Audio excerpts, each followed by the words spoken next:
Bonjour à toutes et à tous, bienvenue dans cette nouvelle vidéo. Je suis ravie de vous retrouver aujourd'hui pour vous présenter mes envies pour cet automne. Cette vidéo ne sera pas une pile à lire du Pumpkin Autumn Challenge, non pas que je ne veuille pas y participer, mais j'ai déjà fait plusieurs tentatives, je ne le suis jamais vraiment, et voilà, je me suis dit que j'avais juste envie de vous faire une sorte de liste des choses qui me tentaient, que j'avais casées dans l'automne pour cette nouvelle saison. Il y a énormément de piles à lire déjà du Pumpkin Autumn Challenge, donc je suis sûre que vous avez déjà plein d'idées de quoi lire, plein d'idées de quoi voir. Il va y avoir 3 catégories dans cette vidéo. Tout d'abord les livres, puis les jeux vidéo, et enfin jeux vidéo slash jeux, et enfin cinéma. Alors il n'y a vraiment pas grand chose dans cinéma, très peu aussi au niveau des jeux vidéo, majoritairement livres. Je vous propose que l'on commence tout de suite avec ma lecture en cours. Alors, ma lecture en cours, il s'agit de Après toi les ténèbres de Gus Moreno aux éditions de La Talente. C'est un livre à la 4e de couverture extrêmement difficile, au résumé assez difficile, puisque le sujet est vraiment super délicat. Ça commence, le personnage principal a perdu sa femme dans des conditions visiblement assez tragiques.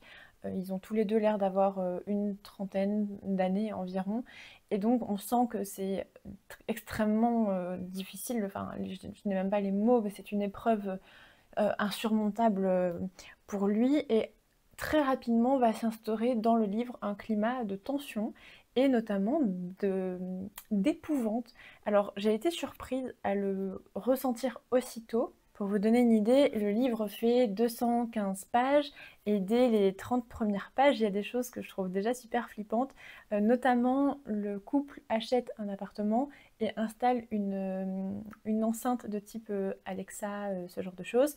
Et l'enceinte va commencer à faire un peu comme bon lui semble. Et il y a plein de petites choses qui sont déjà méga dérangeantes. Donc je me surprends à beaucoup aimer ce sentiment d'avoir peur en le lisant. Ça m'arrive pas très souvent. La dernière fois, c'était avec La Maison des Feuilles, et la fois d'avant, c'était avec du Lovecraft, il y a au moins 2 ans.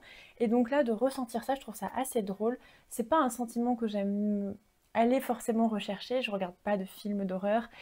Ado, je jouais beaucoup à des jeux d'horreur, mais plus maintenant. Et le retrouver en livre, je dois dire que j'aime bien et que ça me permet de doser et de moi contrôler l'intensité de la peur, puisque je peux simplement poser mon livre et aller me coucher, donc c'est parfait. Pour l'instant, j'aime beaucoup ma lecture, donc je suis ravie. Je pense qu'elle va très très bien à cette saison. Je viens de vous parler de Lovecraft, donc ça me semble être le bon moment pour vous présenter le prochain livre. Les récits de Lovecraft sont ressortis dans la collection de la Pléiade, donc dans une édition vraiment splendide, avec des nouvelles traductions, des nouvelles approches universitaires et théoriques.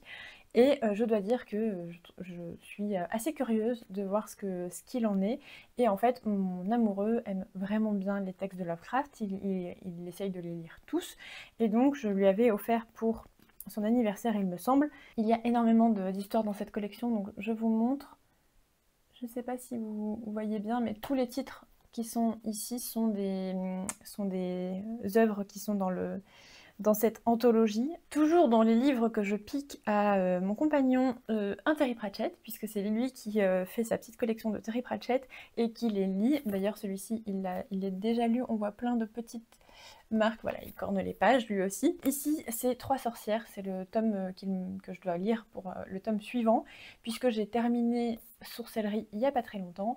Et bon, Terry Pratchett en automne, voilà, ça marche toujours. En fait, Terry Pratchett, ça marche à toutes les saisons. Mais je trouve que là, alors ok, on est plutôt dans l'hiver et dans la neige, c'est vrai. Mais cette histoire de sorcières, là, 3 sorcières, me tente pas mal. Je trouve que bah, les sorcières, ça marche bien avec l'automne, bien entendu. Je serais bien en peine de vous faire un résumé. Il n'y a pas vraiment de résumé à l'arrière, c'est plutôt des blagues. Je vais vous les lire, mais c'est pas, je ne sais pas dans quoi je me lance. Et honnêtement, c'est pas très grave. Je pense qu'on peut se lancer dans Terry Pratchett sans savoir de quoi il retourne.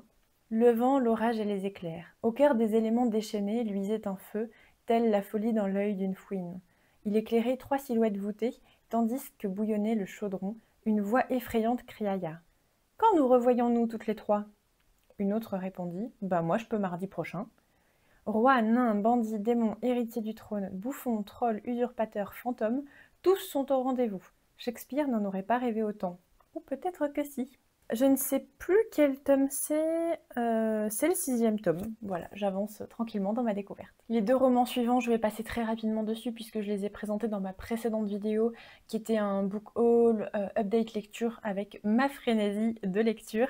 Donc je veux lire Rebecca de Daphné du Maurier cet automne. Je l'ai acheté exprès. C'est l'histoire d'une femme qui emménage dans un manoir. Elle se marie avec Maxime de Winter. Rebecca, donc sa précédente épouse, hante le manoir de Manderley et notre héroïne va devoir voilà, faire affaire à cet endroit mystérieux. Donc ça, j'ai très envie de le lire.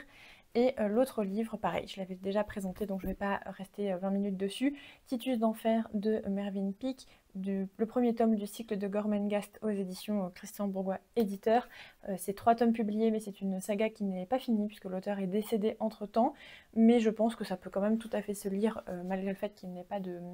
Voilà, qu'il n'est pas clos l'histoire de Titus.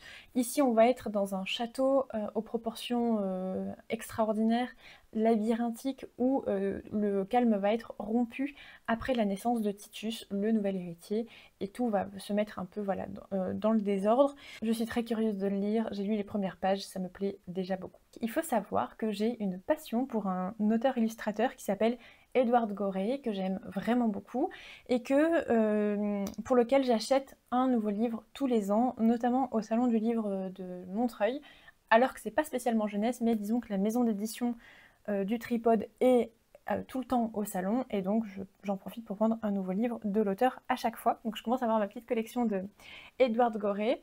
Ici, il s'agit donc du testament d'Andrew Gore. On est dans des ouvrages un peu ovni, album pour adultes. Je vais essayer de vous montrer. C'est hyper étrange. Donc voilà, je crois que c'est ce qu'il laisse en testament. Enfin, j'en sais rien en fait. Honnêtement, c'est comme Terry Pratchett, j'ai pas besoin de savoir de quoi ça parle. Je me lance un peu à l'aveugle. Voilà.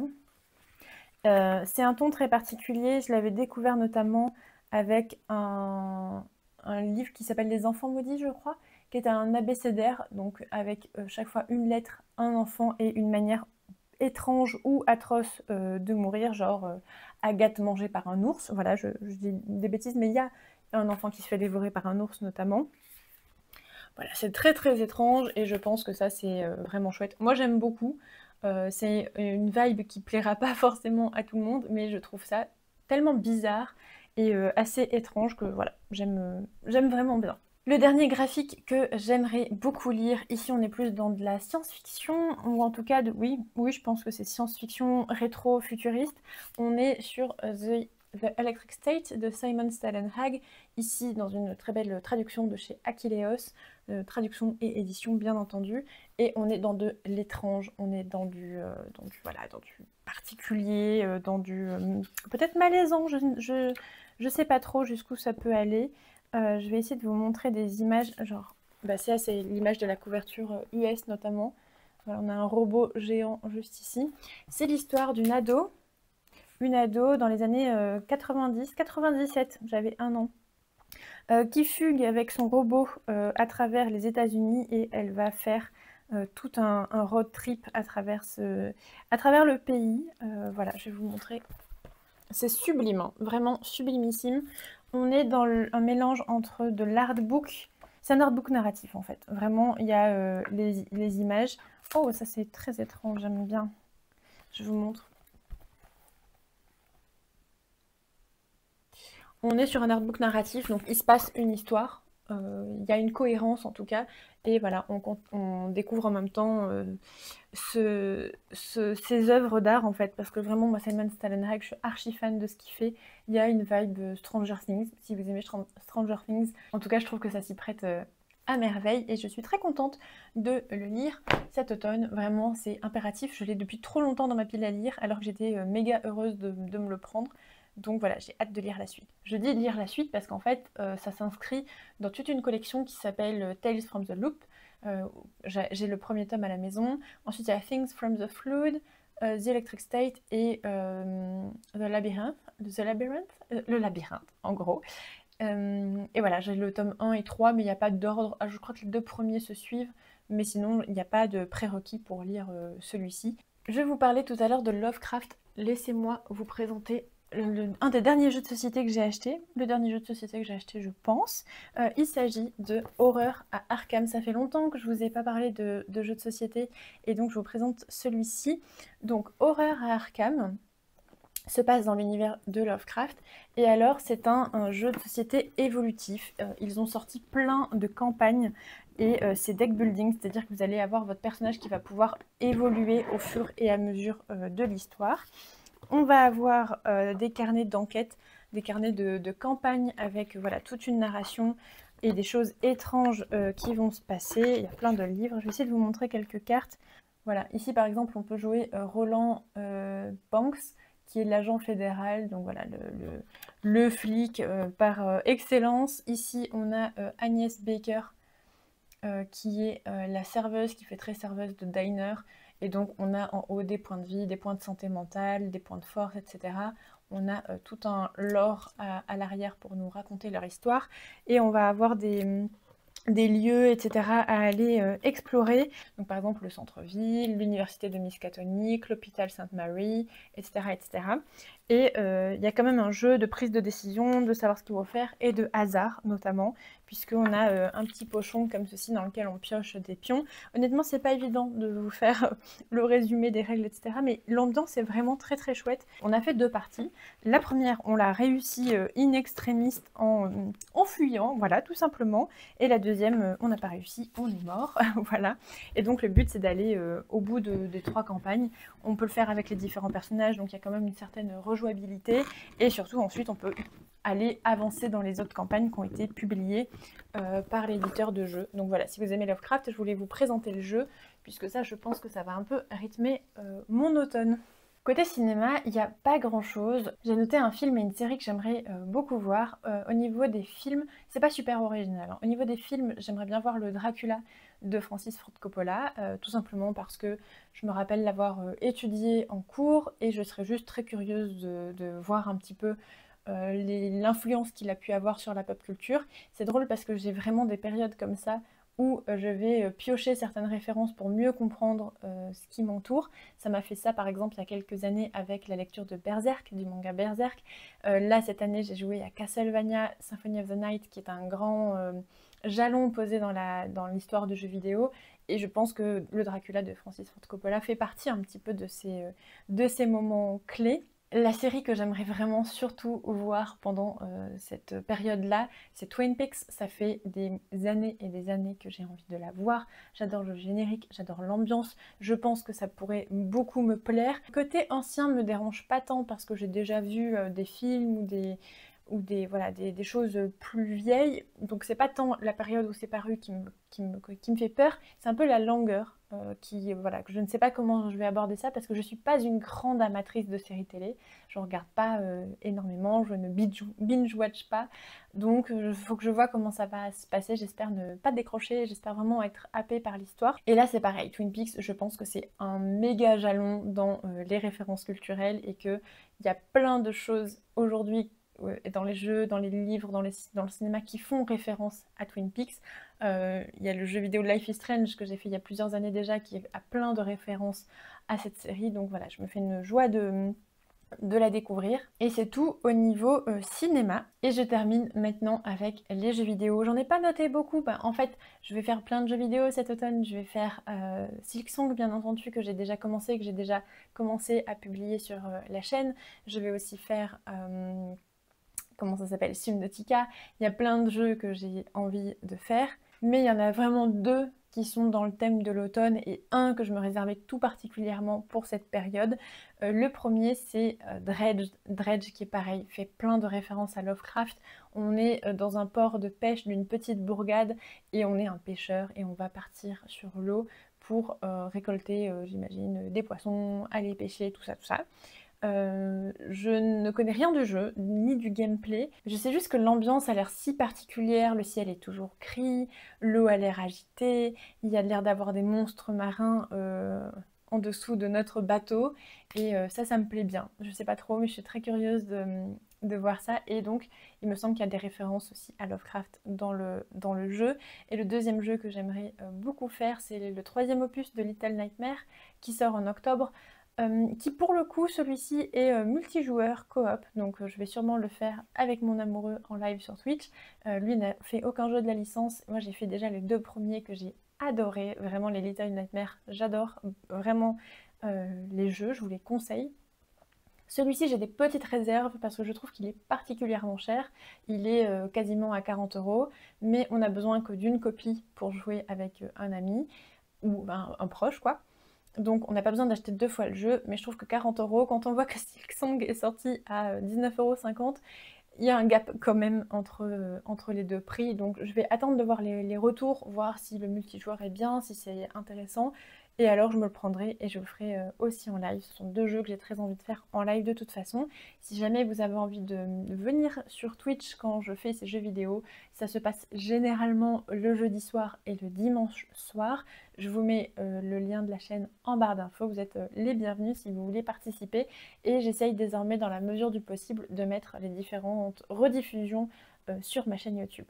Voilà pour ces quelques propositions de lecture, de jeux, de films, de séries, etc. J'espère que ça vous aura plu, que ça vous aura inspiré. J'espère que vous aurez peut-être découvert de nouvelles choses en regardant cette vidéo. Honnêtement, c'est hyper difficile comme ambiance, je trouve, parce que là, dehors actuellement, il fait 29 degrés, mais il a fait tellement sec en Belgique cette année qu'il y a déjà des feuilles mortes partout, les arbres sont déjà tout roux. D'habitude, on a des très très beaux automnes qui durent et qui s'étendent, mais là, il a fait tellement chaud qu'à mon avis, dans un mois, il y a déjà plus grand chose, puisqu'il fait encore voilà, bien chaud. Donc c'est très particulier comme ambiance. En même temps, le matin, il fait froid et on sent que la lumière décline petit à petit. Donc on est vraiment dans un entre-deux un petit peu étrange. Et puis il y a eu la rentrée des classes. Et alors moi, j'ai repris le travail le 18 août, donc j'avais déjà un peu l'impression d'être dans la reprise. J'avais très envie le 18 août d'être déjà en septembre, c'est très étrange. J'avais du mal à me considérer encore en été. Et en parlant de rentrée scolaire, la prochaine vidéo que je vous propose, c'est autour de l'apprentissage quand on est adulte. Comment on peut continuer d'apprendre quand on est adulte. Voilà, c'est une vidéo qui me tient beaucoup à cœur. J'ai hâte de vous la faire. J'ai besoin d'attendre qu'il m'arrive quelques petites choses dans mon planning pour pouvoir la terminer correctement. Donc elle arrivera plutôt à la fin du mois de septembre, je pense autour du 30 septembre, quelque chose comme ça. Et voilà, je me réjouis beaucoup de vous proposer cette vidéo, donc d'ici 2 semaines très certainement. Je vous remercie d'avoir regardé cette vidéo. Comme d'habitude, je vous souhaite de très belles lectures. Prenez soin de vous et à bientôt. Bye bye!